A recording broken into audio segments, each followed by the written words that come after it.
Zakat merupakan salah satu rukun Islam yang wajib bagi muslim bagi yang mampu.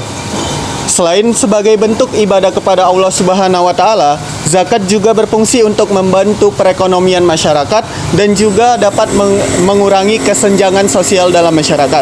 Dalam pelaksanaannya, masyarakat perlu memahami jenis zakat, cara menghitung zakat, serta menyalurkannya kepada pihak yang berhak menerima zakat. Namun, masih terdapat perbedaan pendapat dan juga perbedaan pemahaman dan juga praktik dalam menunaikan zakat di kalangan masyarakat.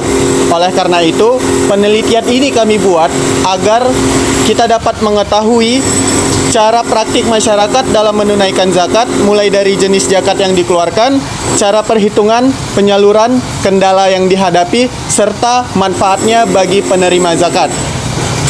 Di sini rumusan masalah yang ingin kami sampaikan adalah zakat apa yang biasanya ditunaikan oleh masyarakat. Selanjutnya, bagaimana cara masyarakat menghitung zakat, bagaimana cara masyarakat menyalurkan zakat, dan juga apa kendala yang dihadapi dalam menunaikan atau menyalurkan zakat, serta bagaimana manfaat zakat bagi para penerimanya. Setelah itu, tujuan penelitian kami adalah yang pertama, mengetahui jenis zakat yang biasa ditunaikan oleh masyarakat, mengetahui cara masyarakat menghitung zakat, mengetahui cara masyarakat menyalurkan zakat, mengetahui kendala yang dihadapi dalam menunaikan atau menyalurkan zakat, serta mengetahui manfaat zakat bagi para penerimanya. Zakat adalah sejumlah harta yang wajib dikeluarkan oleh seorang muslim yang telah memenuhi syarat tertentu untuk diberikan kepada orang-orang yang berhak menerimanya atau biasa disebut dengan mustahik.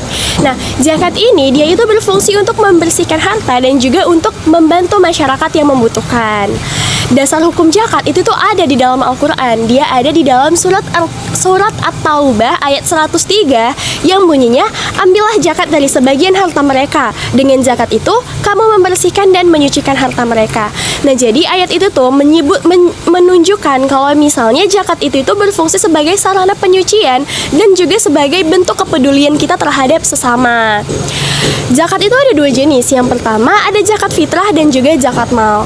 Zakat fitrah itu tuh zakat yang wajib dikeluarkan oleh setiap muslim menjelang hari raya Idul Fitri, di mana zakat ini tuh bertujuan untuk menyucikan harta orang-orang yang berpuasa dan juga untuk membantu fakir miskin. Sedangkan zakat mal itu tuh zakat yang dikenakan apabila harta yang dimiliki oleh seseorang itu tuh sudah mencapai nisab sesuai dengan ketentuan syariat. Nah, penelitian kami ini menggunakan metode kualitatif dengan pendekatan deskriptif. Nah, jadi data yang kami dapat itu tuh diperoleh dari wawancara langsung kepada 3 responden mengenai pengalaman dan praktik mereka dalam menunaikan ibadah zakat. Baik, di sini saya akan menanyakan pertanyaan mengenai zakat. Baik, dengan Bapak siapa? Ricky Cahyadi. Oke, jadi pertanyaan yang pertama, apakah Bapak pernah menunaikan zakat? Iya, pernah. Biasanya zakat apa yang dikeluarkan? Zakat mal. Oke, zakat mal. Selanjutnya, bagaimana cara Bapak menghitung dan menentukan nilai zakat yang harus dibayarkan?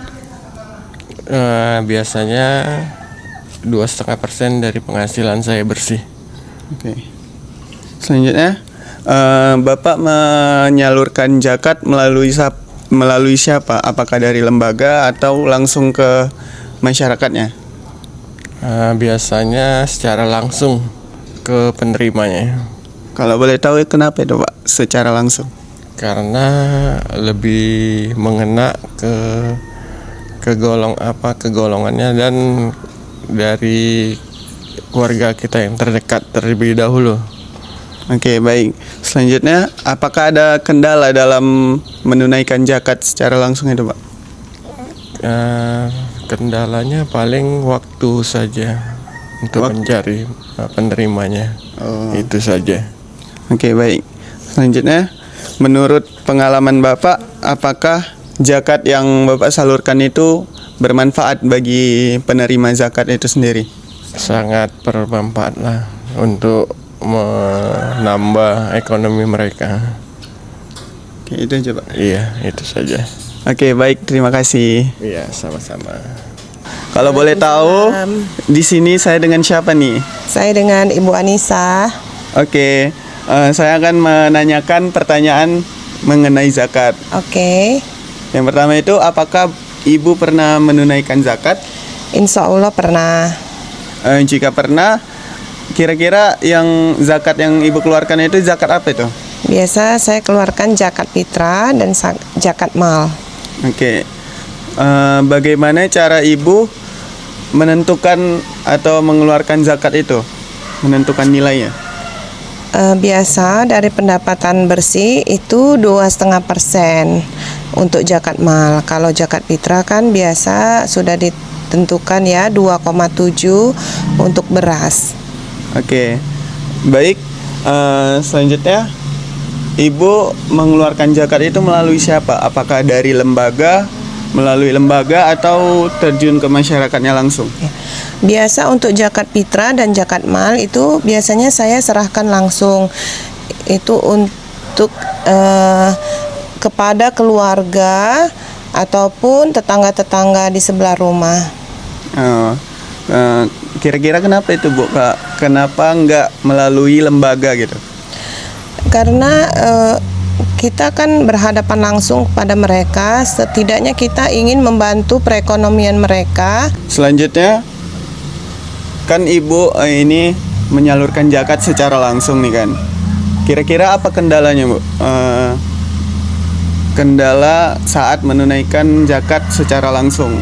Ya, kendalanya kita mesti siapkan waktu untuk mengumpulkan ataupun kita bertemu langsung sama yang penerima zakat. Oke, baik. Menurut pengalaman Ibu, apakah zakat yang Ibu berikan itu bermanfaat bagi penerimanya? Insya Allah sangat bermanfaat bagi mereka karena di masa perekonomian yang sangat sulit ini, yang sedikit itu sangat membantu mereka. Oke, baik Bu. Terima kasih. Oke, sama. Boleh tahu dengan Ibu siapa nih di sini? Ibu Dede Aswanti. Baik, izin ya Bu, saya menanyakan pertanyaan mengenai zakat. Iya, boleh. Oke, baik. Yang pertama, apakah Ibu pernah menunaikan zakat? Ya, pernah. Kalau boleh tahu, zakat apa yang biasanya Ibu keluarkan gitu? Zakat fitrah berupa untuk diri sendiri dan anak. Oke, zakat fitrah. Bagaimana tuh cara Ibu menentukan nilai zakat itu sendiri? Sesuai dengan yang di masjid. Sesuai dengan ketentuan yang di masjid ya? Iya, benar sekali. Berupa apa itu Bu, kalau boleh tahu? Berupa uang kalau saya. Uang berapa? Kalau uang tuh biasanya masjid menentukan 40.000. Baik.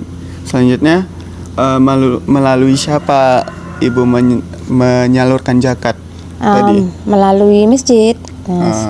Saya datang ke masjid dan orang masjid yang mengurusnya. Oke, selanjutnya, apakah ada kendala dalam menunaikan zakat ini, Bu? Kalau kendala sih tidak ada.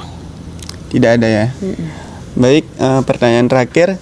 Menurut pengalaman Ibu nih, apakah zakat yang Ibu salurkan itu bermanfaat bagi penerimanya? Iya, sangat bermanfaat karena bisa disalurkan kepada orang-orang yang tidak mampu. Oke, baik. Terima kasih ya, Bu. Iya, sama-sama. Nah, jadi berdasarkan hasil wawancara tersebut, itu tuh bisa kita ketahui kalau misalnya zakat fitrah lah yang merupakan jenis zakat yang paling sering ditunaikan oleh masyarakat.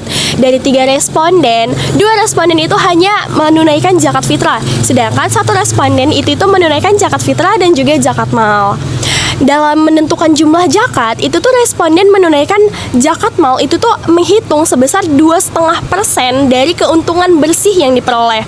Sedangkan responden yang menyalurkan zakat melalui masjid itu tuh mengikuti ketentuan yang sudah ada, yang sudah ditetapkan oleh pihak masjid. Mayoritas responden juga memilih menyalurkan zakat secara langsung kepada masyarakat atau tetangga yang yang dianggap membutuhkan, karena itu tuh dianggap bisa membantu secara langsung. Tapi ada juga responden yang memilih untuk menyalurkan zakatnya melalui masjid karena dia itu menganggap itu tuh lebih praktis.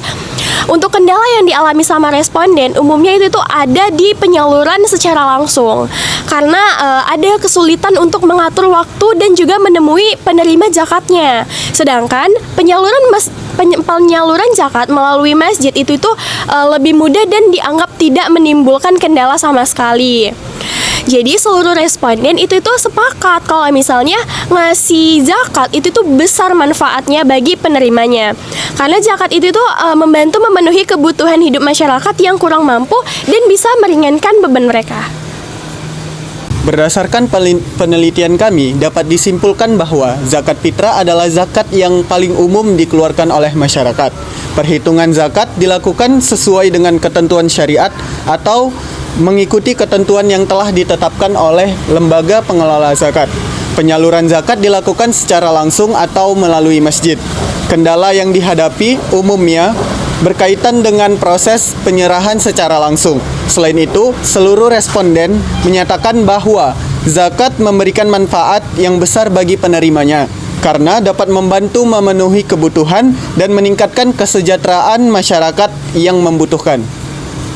Saran yang bisa kami berikan, masyarakat diharapkan dapat meningkatkan pemahaman mengenai zakat, baik dari segi perhitungan maupun penyalurannya. Selain itu, bagi lembaga pengelola zakat, perlu terus meningkatkan sosialisasi agar masyarakat lebih mudah dalam menunaikan zakat, dan manfaat zakat dapat dirasakan secara lebih luas oleh masyarakat yang membutuhkan.